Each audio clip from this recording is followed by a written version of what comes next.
Hello प्यारे प्यारे बच्चों, कैसे हो आप सब। मैं फिर से आ गई हूँ अगला वीडियो लेकर।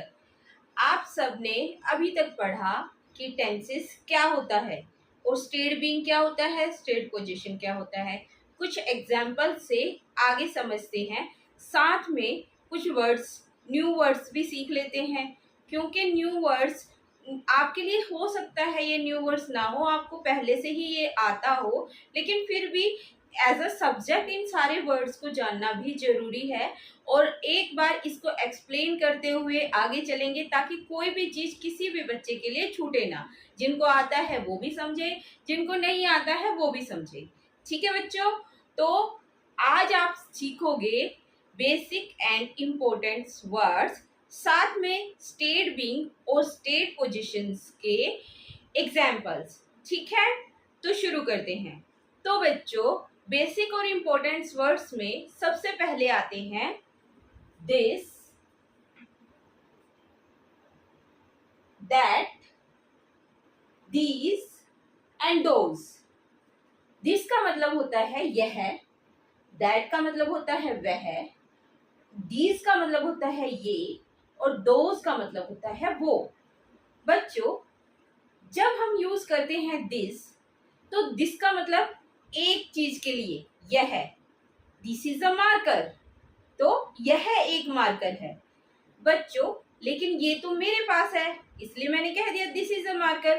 अगर कोई चीज दूर हो मुझसे, मुझसे दूर हो, तो हम उसको कैसे बोलेंगे वो भी जानते हैं। जैसे अगर मेरे पास थोड़ा दूर चेयर रखी है, तो मैं उसको बोलूंगी दैट इज अ चेयर। क्या यूज किया मैंने? दैट, एक चीज के लिए। किस चीज के लिए? एक के लिए। दैट इज अ चेयर, एक है। अगर बच्चों मेरे पास बहुत सारे मैंगोज हैं, एप्पल्स हैं, तो उसके लिए अगर मेरे पास है, मेरे हाथ में है या मेरे बिल्कुल पास है, तो मैं उसके लिए यूज करूंगी these are mangoes.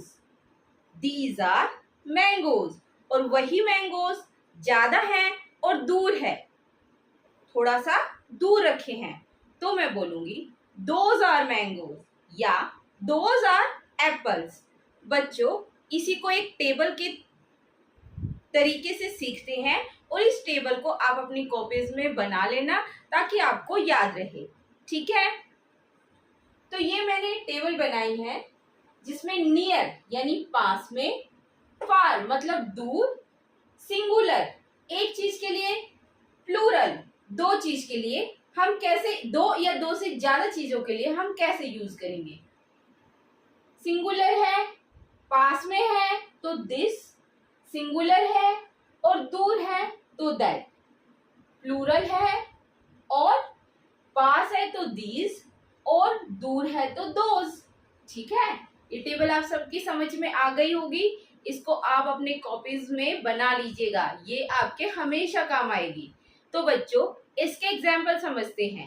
Last video में मैंने आपको बताया था कि स्टेट बीइंग और स्टेट पोजीशन वाले सेंटेंसेस वो होते हैं जिसमें वर्ब का यूज नहीं होता। तो आज हम उसके एग्जाम्पल समझेंगे कि कौन से सेंटेंसेस ऐसे होते हैं जिसमें वर्ब का यूज नहीं होता। चलिए, पहला example, this is a pen. This is a pen, इसमें वर्ब नहीं है, ये तो स्टेट बीइंग वाला सेंटेंस है। स्टेट बीइंग यानी किसी चीज का होना, और उसमें वर्ब नहीं होती। आप पिछली वीडियो को देख लीजिएगा, उसमें मैंने बहुत अच्छे से समझाया है। आई होप कि आप जो वीडियो देख रहे हैं उसको याद रखेंगे और उसको समझेंगे। पिछली वीडियो में मैंने आपको टेंसेस कितने होते हैं और उनके क्या क्या नाम है ये लर्न करवा दिया था बच्चों। तो इस वीडियो में मेरी ये उम्मीद रहेगी कि आप वो सारे जितने भी मैंने सेंटेंसेस आपको याद करवाए थे आपको याद हैं, और टेंसेस के नेम आपको सारे लर्न हैं। तो चलिए, दिस इज अ पेन यानी यह एक पेन है, जो कि दिस से पता चल रहा है कि वो हमारे पास में है। दैट इज अ गर्ल, तो इससे क्या पता चला? वह एक लड़की है, यानी वो हमसे थोड़ा दूर है, इसलिए हमने यूज किया दैट। ओके बच्चों, दिस पेन इज ब्लू, यानी जो पास में पेन है उसकी बात हो रही है और वो कैसा है, ब्लू है। और ये सारे सेंटेंसेस स्टेट बीइंग के हैं क्योंकि इसमें कोई अवस्था बताई गई है, यानी कोई चीज कैसी है या कोई चीज क्या है, बस जिसमें वर्ब का यूज ना हो वो स्टेट बीइंग वाले सेंटेंसेस हैं। तो आगे समझते हैं। This is a Sonia ma'am, जैसे मैं आप सबको बोलती हूँ मैं कोई काम नहीं कर रही, ये एक अवस्था है कि मैं सोनिया मैम हूँ, ठीक है। आई एम अ टीचर, मैं एक टीचर हूँ। ओके, दीज और दोज के समझे। These are boys, these are boys का मतलब है वो मेरे पास ही हैं और ज्यादा संख्या में हैं, तो मैंने उनके लिए क्या बोला, these are boys. These are mangoes, यानी पास में है और ज्यादा है। Those pen are red, it means जो दूर पेन है और ज्यादा संख्या में है वो सब पेन रेड है, ठीक है। Those are students, those are students, अब सब क्या हो, स्टूडेंट्स हो और मुझसे तो दूर हो, इसलिए दोज आर स्टूडेंट्स। तो चलिए आगे सीखते हैं।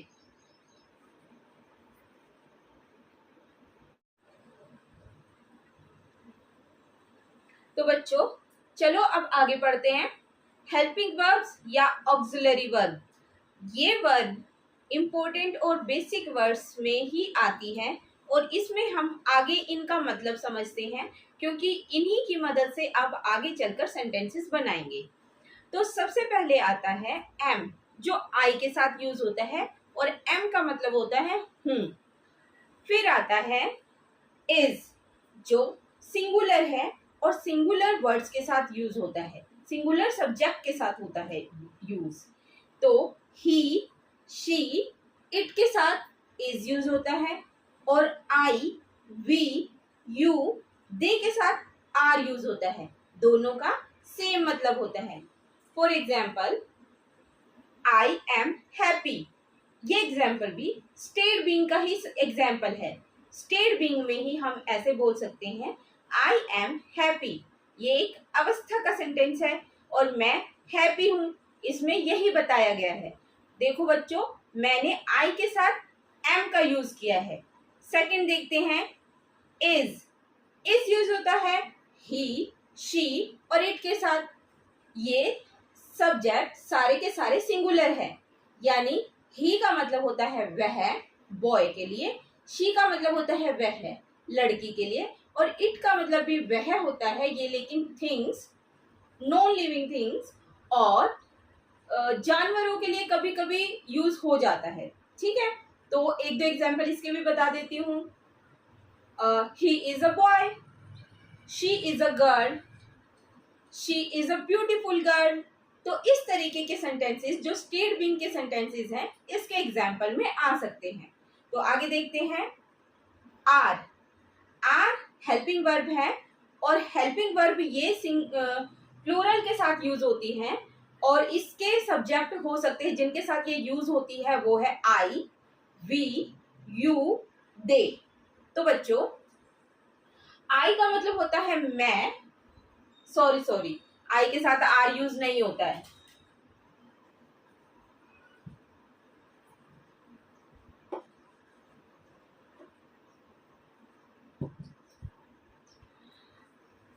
आर के साथ यूज होता है वी, यू और दे। तो बच्चों वी, यू, दे के साथ ये सारे के सारे प्लूरल हैं। दे का मतलब होता है वे, वी का मतलब होता है हम और यू का मतलब है तुम। एक एक्सेप्शनल है। एक्सेप्शनल क्या है बच्चों कि यू जो है ना, ज्यादा के लिए भी यू यूज करेंगे, अगर दो बैठे हैं तो भी यू यूज करेंगे और एक है तो भी यू यूज करेंगे। तो यू जो है सिंगुलर और प्लूरल दोनों होता है, लेकिन इसके सारे के सारे रूल जो ये यूज होते हैं, जो ये रूल अपने साथ लेता है वो प्लूरल के लेता है, ठीक है, याद रहेगा ना। तो चलो आगे समझते हैं। We are girls, you are smart, they are cute. तो इस तरीके के सेंटेंसेस इनके साथ हम बना सकते हैं और ये हेल्पिंग वर्ब ऐसे यूज होती हैं। ठीक है, आगे चलते हैं। वॉज और वर। वॉज का मतलब होता है था और वर का मतलब होता है थे। बहुत सारे बच्चे मैंने देखा है जब रीडिंग करते हैं बुक्स की तो वो इसको वर को वेयर पढ़ते हैं। बच्चों ये वेयर नहीं होता, इसको वर प्रोनाउंस करते हैं। ठीक है, वॉज का मतलब होता है था और वर का मतलब होता है थे। यानी सिंगुलर है सब्जेक्ट तो वॉज यूज होगा और प्लूरल है तो वर यूज होगा। ही शी इट इनके साथ was, I we you they इनके साथ वर। बच्चों कभी कभी सिंगुलर के साथ वर का यूज भी होता है, लेकिन वो मैं आपको आने वाले वीडियो में, आने वाले जो हमारे अपकमिंग वीडियोस हैं उनमें बताते हुए चलूंगी कि कहाँ पर सिंगुलर के साथ भी वर यूज होता है। ठीक है, उसमें क्या होता है ना, वो इमेजिनरी वाले सेंटेंसेस होते हैं, लेकिन आप उतना अभी मत समझो, वो एडवांस लेवल है। अभी आप बेसिक लेवल पे ही सीखो कि कहाँ पर क्या यूज होता है। ठीक है, आगे आता है विल बी और शैल बी। ये भी विल बी जो है ना, आज की मॉडर्न इंग्लिश में विल बी सब सिंगुलर और प्लूरल सबके साथ यूज हो रहा है, और शैल बी यूज होता है आई के और बी के साथ, और ये सबके साथ। देखो बच्चों क्या होता है ना, इंग्लिश और कोई भी लैंग्वेज जैसे जैसे आगे बढ़ते हैं उसमें इम्प्रूवमेंट आते हैं तो चीजें चेंज होती है, तो वो चीजें भी मैं आपको बताते हुए चलूंगी। ये सब के सब जो मैंने हेल्पिंग वर्ब बताए हैं ये बी की बी बेस फॉर्म है, और इन्हीं की ही फॉर्म्स को ये सारी फॉर्म्स आती हैं। ठीक है, बी की फॉर्म है ये सारी। बी को बींग भी बोल, कभी कभी बींग में भी यूज होते हैं और बीन में भी यूज होते हैं, और कभी कभी ये अपने आप भी यूज हो जाता है। विल बी अपने आप यूज हो रहा है यहाँ पे। विल बी का मतलब होता है होना। क्या मतलब होता है बच्चों? होना। तो बेस फॉर्म जो है बी है। प्रेजेंट टेंस में एम इज आर यूज होगा, पास्ट टेंस में वॉज और वर यूज होगा, फ्यूचर टेंस में विल बी और शैल बी यूज होंगे। फ्यूचर, पास्ट और प्रेजेंट मतलब मैंने आपको बता दिया ना, इनका मतलब क्या होता है। जो अभी हो रहा है वो प्रेजेंट, जो पास्ट में हुआ है वो मतलब जो खत्म हो गया, जो टाइम चला गया।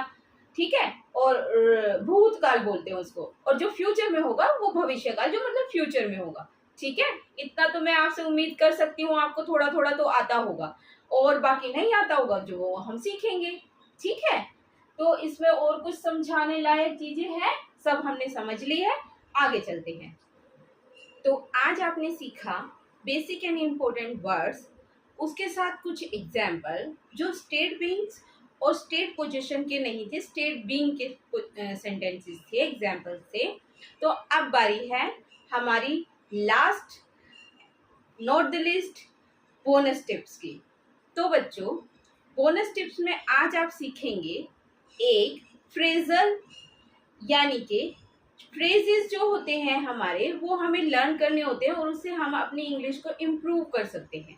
तो आज आप एक याद कीजिए, एक एक एक एक एक एक करते करते आप थाउजेंड्स न्यू न्यू फ्रेजेस याद कर लेंगे, और आपको पता भी नहीं चलेगा आप कैसे इंग्लिश बोलने लग जाओगे। ठीक है, तो जब आप बोलते हो चलो चले, कैसे बोलते हो इसको? चलो चले, लेट्स गो, लेट्स गो। तो चलो चले, इसमें बच्चों आपने लेट और अज, लेट और अज की कॉन्ट्रैक्शन फॉर्म को यूज किया है, लेट्स। ऐसे ही मुझे जाने दो, मुझे जाने दो यानी लेट मी गो, लेट मी गो। इसकी कॉन्ट्रैक्शन फॉर्म कैसे यूज करते हैं? लेट मी गो, लेट मी गो।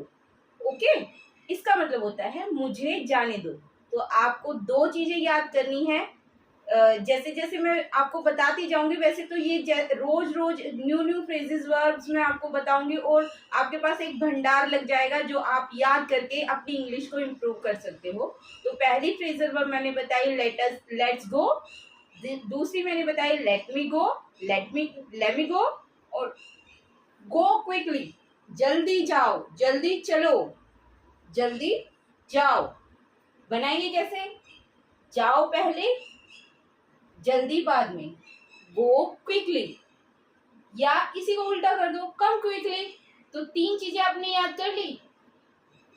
ऐसे ही लेट को यूज करके हम बहुत सारी वर्ब लगाकर नए नए वर्ड्स, नए नए सेंटेंसेस बना सकते हैं। लेट्स डांस, चलो डांस करते हैं। लेट्स सिंगिंग, चलो सिंग करते हैं, लेट्स सिंग।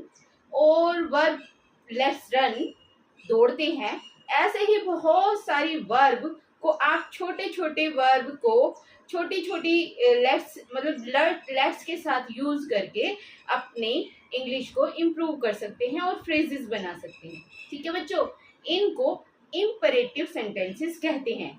आपने सीखा सेंटेंसेस एक तो टेंस से बनते हैं, एक स्टेट बीइंग और स्टेट पोजीशन वाले सेंटेंसेस होते हैं। आज मैं आपको तीसरी चीज बता रही हूँ, इम्परेटिव सेंटेंसेस जो छोटे छोटे होते हैं। इसका एक वीडियो अलग से बनाएंगे, उसमें इम्पेरेटिव सेंटेंसेस ही हम करेंगे।